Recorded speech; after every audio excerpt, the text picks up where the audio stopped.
Hi campers! Good morning! 5:51 ng umaga and it's a Friday. May nakita akong campsite. Punta tayo ng La Union. Yung campsite naman na nakita ko, hindi ako sigurado kung mag-accommodate sila ng walk-in. Pero try lang natin. Kasi kung hindi, for sure marami naman doon sa La Union na pwede nating mapag-car campingan. So tara, samahan nyo ako. Biyahe tayo, punta ng La Union. Thank you po!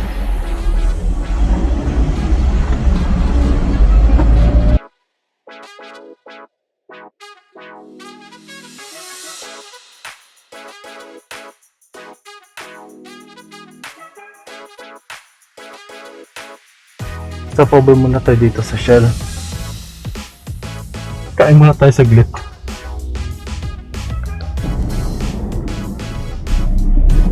Traffic dito.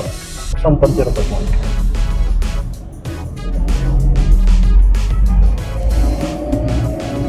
Meron. Uy! May natin ba?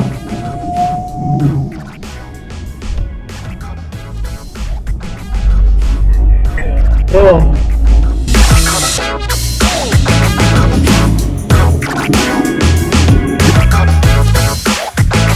Okay, ganda ba sa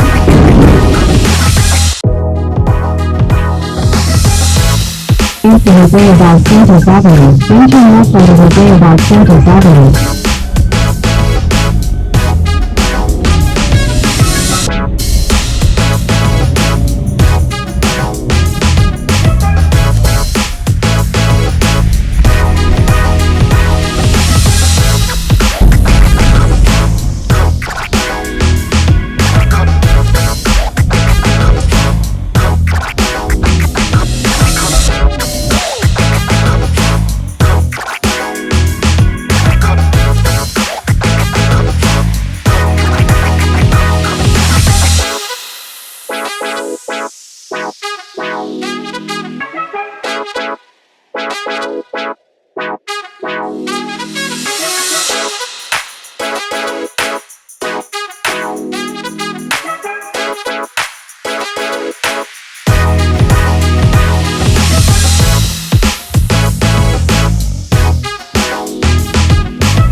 nandito tayo sa Macbacan Road.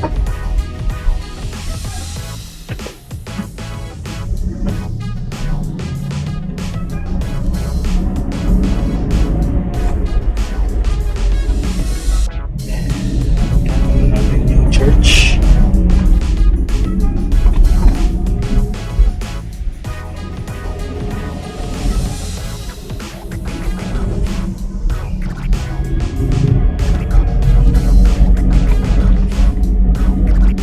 Design niya halos sa kagaya na din sa Paway. Yung sa gilid, yung sa sides niya.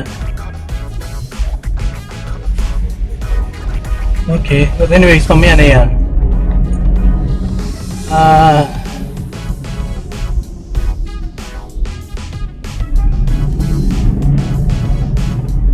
Parada muna tayo. Hanapin ko lang yung pangalan nung pwede natin mag-camping. Dito lang din yun likod. Parada lang muna tayo. Ayan. Nakita ko na yung pangalan. Tingnan natin kung tatanggap sila ng walk-in. Camp Luna. Ito na na siya sa Google Maps natin. Puntahan natin.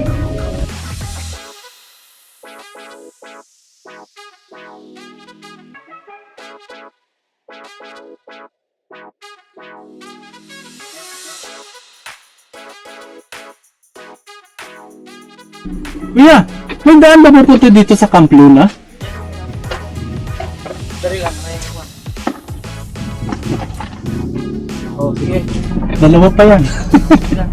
Yan, malapit na yan. Unahan lang yung may kotse. Oo, yun, sige.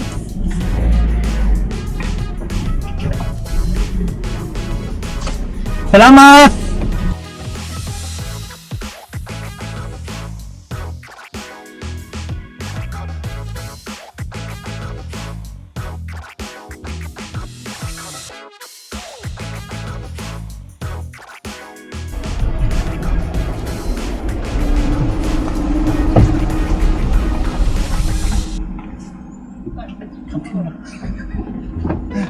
Ging pa ako.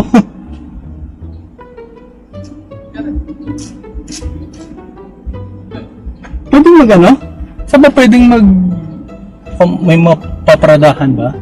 Magka-car camping tapos magkano ba yung ninyo? Pwede ba walk-in? Car camping ko lang. Oo, car camping. Good afternoon po. Hi. Abagod. Bako ba kayo galing yan? Manila pa po. Sir, ano bang requirement mo para sa... Of course, we have a place for camping, pero you usually washroom or yung swimming pool also? Ano lang? Siyempre, car Sa camping sa lang. ano rin? Oo. Ay, kunin lang naman ako.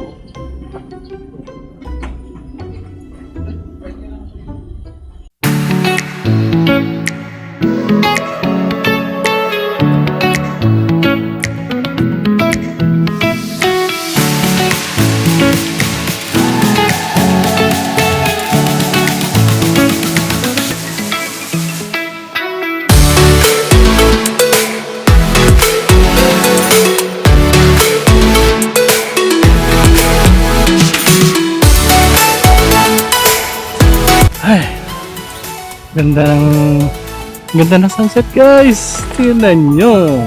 Diba? Ganda ng pwesto. Ganda ng pwesto ko ngayon.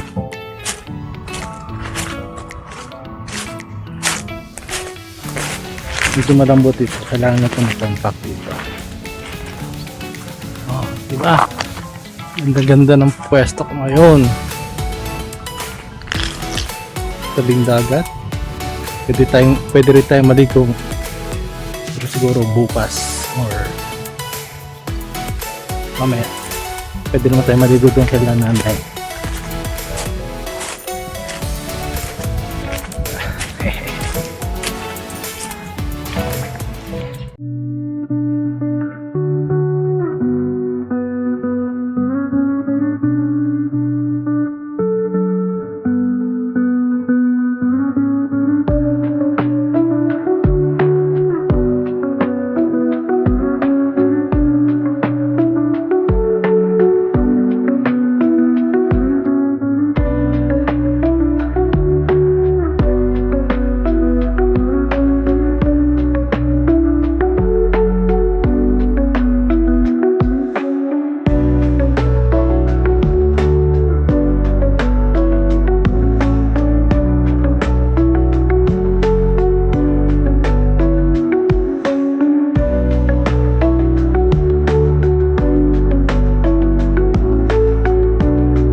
Kain tayo guys. Sino pala niluto ko?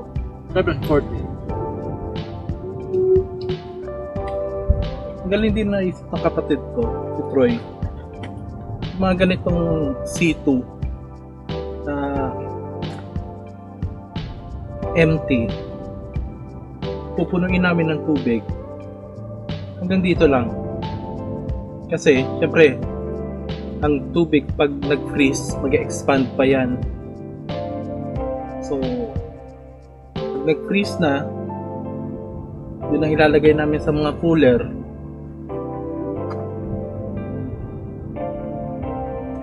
Para habang nasa cooler, syempre, matutunaw na, yun na rin ang iinumin namin. Tapos, may yelo pa kami sa mga frozen foods namin na dadalhin namin. Di, doble pa yung purpose niya. 2,000 years later.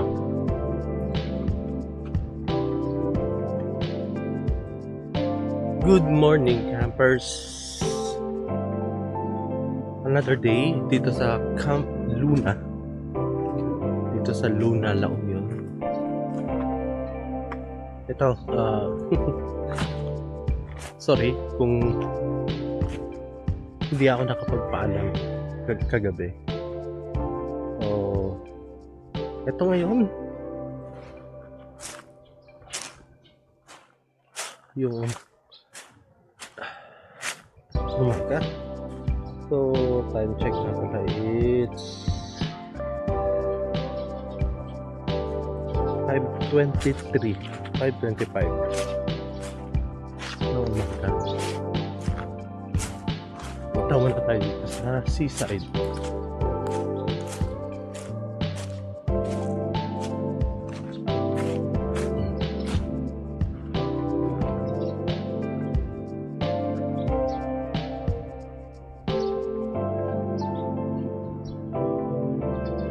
Sayang pala hindi ko nadala yung drone ko.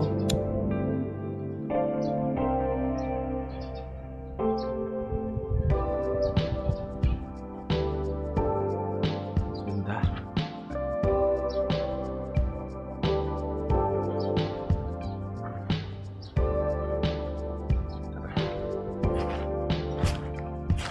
Balik tayo at mag-prepare. Kasi lilipat tayo. So, prepare na muna ako isa.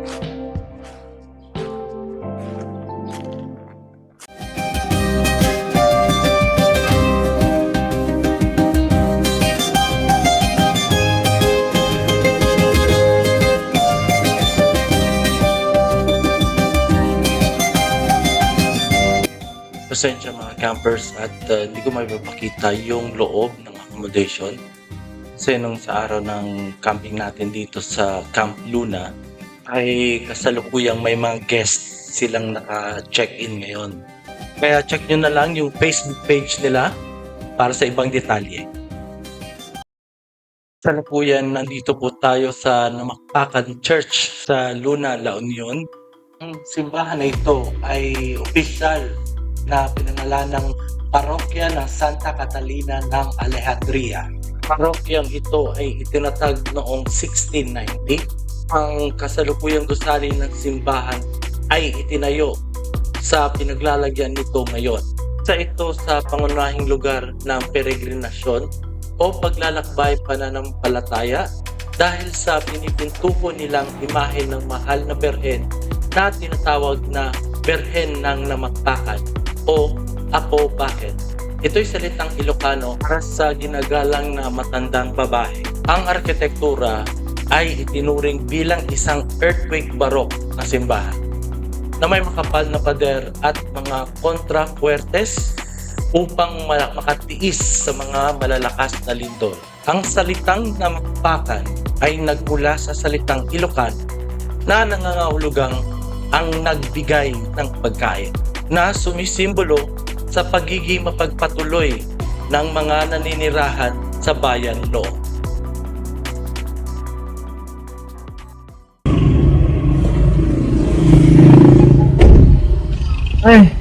Hi guys. Time check 8:05. Nagkaroon na tayo ng konting challenge kasi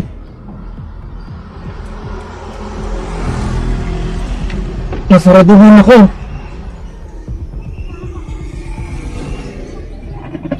Nasa sa sasakyan. Buti at may mga tumulong na pulis sa atin. Well, humingi naman ako ng tulong sa mga pulis. Salamat sa kanila. At ginawa naman talaga din nila ng paraan para buksan yung sasakyan.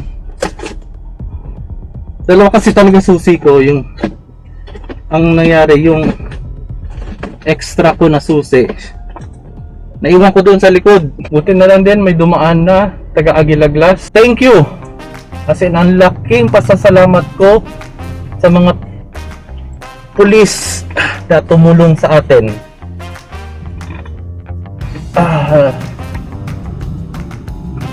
So sadyang ano talaga, nakaka-proud kasi may mga pulis pa rin na mababait. Mga pulis nandyan para tumulong. Binilhan na lang natin yung mga alagad ng batas sa atin, mga pulis ng manok. Bigyan na lang natin sila ng pagkain.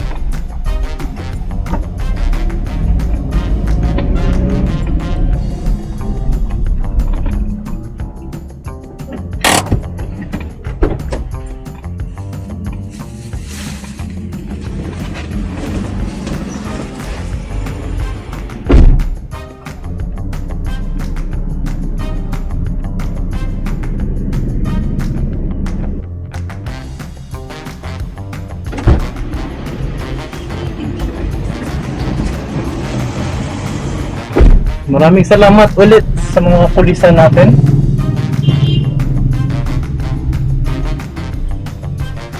At tayo'y tinulungan. Yung pinag-iwanan ko, hindi siya yung tumulong eh. Dito tayo sa Baluarte Lighthouse.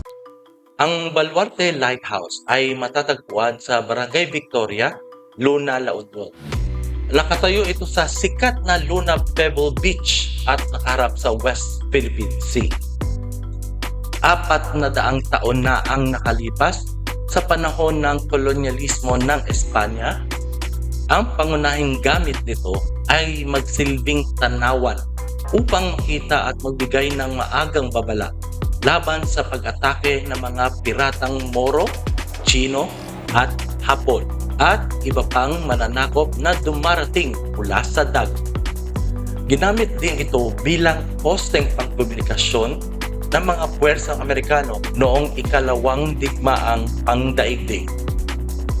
Noong Oktubre 2015, ang Bagong Lando ay nagpaguho ng halos kalahati ng tore. Idineklara itong pambansang yaman ng kultura noong 2014. Nananatili itong mahalagang atraksyon panturista na sumasalamin sa kasaysayan at katatagan ng bayan ng Luna. Ang Baluarte ay hindi isang tradisyong na lighthouse lamang, kundi isang kasaysayang bantayan noong panahon ng Espanyol. At ito rin ay isang kilalang palatandaan sa lugar. Halika na dito. Parang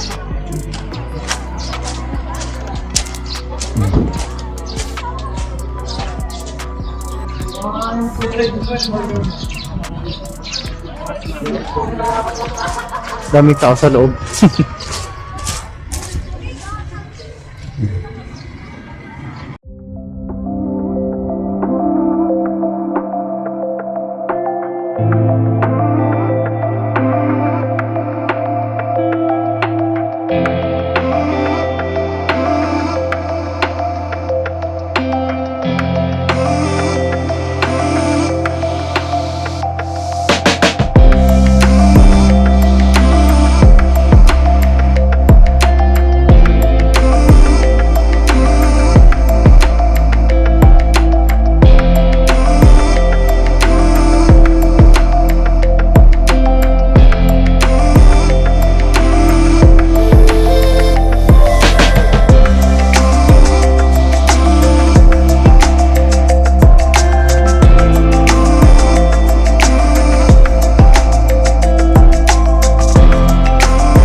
mga campers. Time check 11:35 ng umaga. And tapos na tayo magpunta sa Baluarte Watchtower. Then yung Namakpakan Church. So, siguro dito ko na muna tatapusin ang video to. So, sa susunod ulit, nangako naman ako doon kay nanay at saka kay George at saka kay Rika, Ma'am Rika, na babalik tayo doon sa spot nila. So, sabi naman ni nanay, November pa daw aayusin yung spot kung saan tayo nag-car camping kagabi. So, palalagyan ng CR, tapos yung hugasin, tapos tubig na rin. And then, ano na rin, ipapakompactin yung daan, ay yung pwesto. Kasi masyadong loose pa yung mga pebbles. Hindi siya mabuhangin eh, talagang pebbles talaga siya. So hopefully November this year pasimulan. Siguro update na lang ako sa page nila kung ano na yung balita, para hopefully next year kung natuloy yung pagpapa-improve nung pwesto, pwede tayong bumalik. So hanggang dito na lamang. Dito ko na muna tatapusin ang video to. Patulong na lang din po, pa-like, share, and subscribe po sa channel ko. Hopefully hindi po ito yung huling pagsosolo camp ko. Ay naku Carl, tumatanda ka na talaga. Last solo camping mo nung nagpunta ka ng segundo camp and hike. Doon mo pa nga nakilala si Van Cava, biglang official at saka yung Hipon Brothers, di ba? Last camping ko, kasama ko yung Team Gedli eh. Shout out pala kina Kuya Ed, kay Kuis Billy, kay Jem, kay Nanay Ruth, kay Mark. Ayan yung mga Team Gedli na nabuo doon sa First Timers Camp 2 sa Camp C, Chutangag. So, maraming salamat kung umabot ka hanggang dito sa video to. Pa-like, share, subscribe na lang po ulit. Patuloy ka lang po. Yung dito na lamang po. God bless po sa inyong lahat at ingat po tayo palagi. Siya nga pala, huwag kalimutan magbaon lagi ng tubig. Sobrang init ngayon. Kailangan hydrated tayo lagi. Iba talaga yung init. So, salamat po ulit. Magandang umaga po sa inyong lahat.